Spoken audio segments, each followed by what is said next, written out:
বাংলা ভাষীদের প্রতি কেন্দ্রের বৈষম্যের প্রতিবাদে জঙ্গিপুরে তৃণমূল কংগ্রেসের মিছিল ও প্রস্তুতি সভা। বাংলা ভাষীদের প্রতি কেন্দ্র সরকারের বিদ্বেষ ও বৈষম্যের বিরুদ্ধে মুখ্যমন্ত্রী মমতা বন্দ্যোপাধ্যায়ের আহ্বানে সাড়া দিয়ে জঙ্গিপুর সাংগঠনিক জেলা তৃণমূল কংগ্রেসের উদ্যোগে অনুষ্ঠিত হলো এক প্রতিবাদ মিছিল। মিছিল শেষে অনুষ্ঠিত হয় 21শে জুলাই ধর্মতলা চলো কর্মসূচিকে সামনে রেখে এক প্রস্তুতি সভা।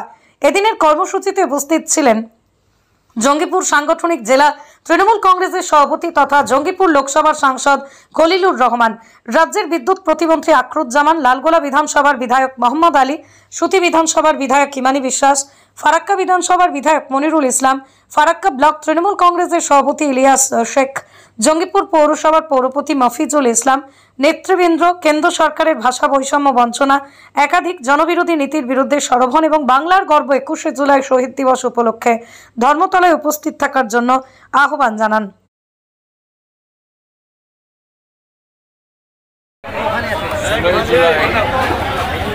বাংলার যে সমস্ত পর্যায়ে বাংলার বাইরে গিয়ে যেভাবে উদ্যোগ করছে, বিশেষ করে উড়িষ্যা, আসাম, ছত্তিশগড় বা দিল্লির কিছু এলাকায় বা মহারাষ্ট্রের কিছু এলাকায়, তার প্রতিবাদে আমাদের জননেত্রী আমাদের রাজ্যের মুখ্যমন্ত্রী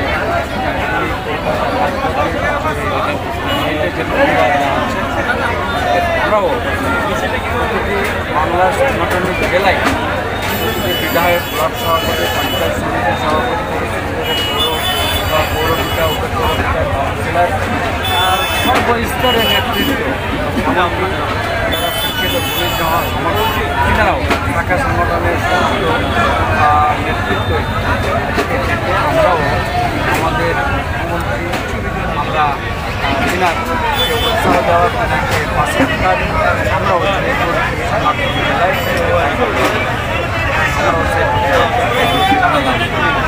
আজকে প্রতিবাদ সভায় আমাদের জেলার এক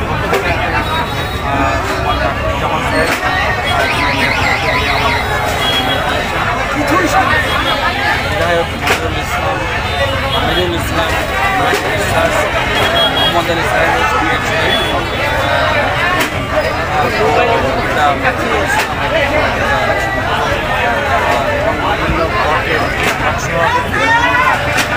পঞ্চায়েত সমিতির সভাপতিবৃন্দ, শাখা সংগঠনের জেলা ব্লক সভাপতিবৃন্দ, সকল নেতৃত্ব, সেই সঙ্গে মিডিয়া সহ পুলিশ প্রশাসনের সকলেই ছিলেন।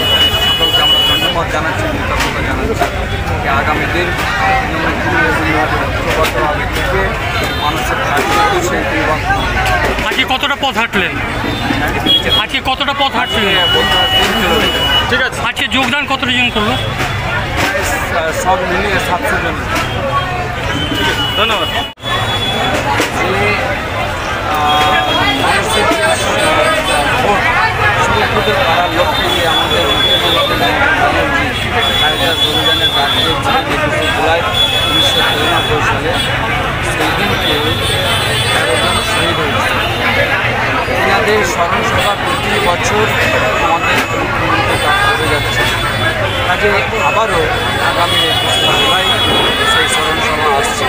সেই স্মরণসভাতে ওই 13টি পরিবারের এনাদের বাড়ির পরিজনরা, সদস্যরা সেই মঞ্চে উপস্থিত। কাজে আমাদের মুখ্যমন্ত্রী মানবিক এখনও তাদের প্রতি শ্রদ্ধা সম্মান জানিয়ে যাচ্ছেন।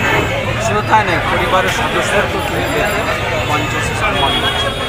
সেই সঙ্গে আমাদের কোনো জেলার কোথাও যদি কোনো পরিযায়ী শ্রমিক হোক বা জেলার মধ্যে কোনো আকস্মিক দুর্ঘটনা ঘটে মারা যায়, সেখানেও আমাদের নেতা নেতৃত্ব বা আমাদের মন্ত্রীকে পাঠিয়ে সহায়তা সহযোগিতা জানাচ্ছে। এই হচ্ছে মানবিক দিক। সব দিক দিয়ে আমাদের নেতৃত্ব 21শে জুলাই ধর্মতলা ডাক দিয়েছে। আমরা সকলকে আপনাদের মাধ্যমে 21শে জুলাই ধর্মতলায় পৌঁছানোর জন্য আহ্বান জানাচ্ছি। ধন্যবাদ।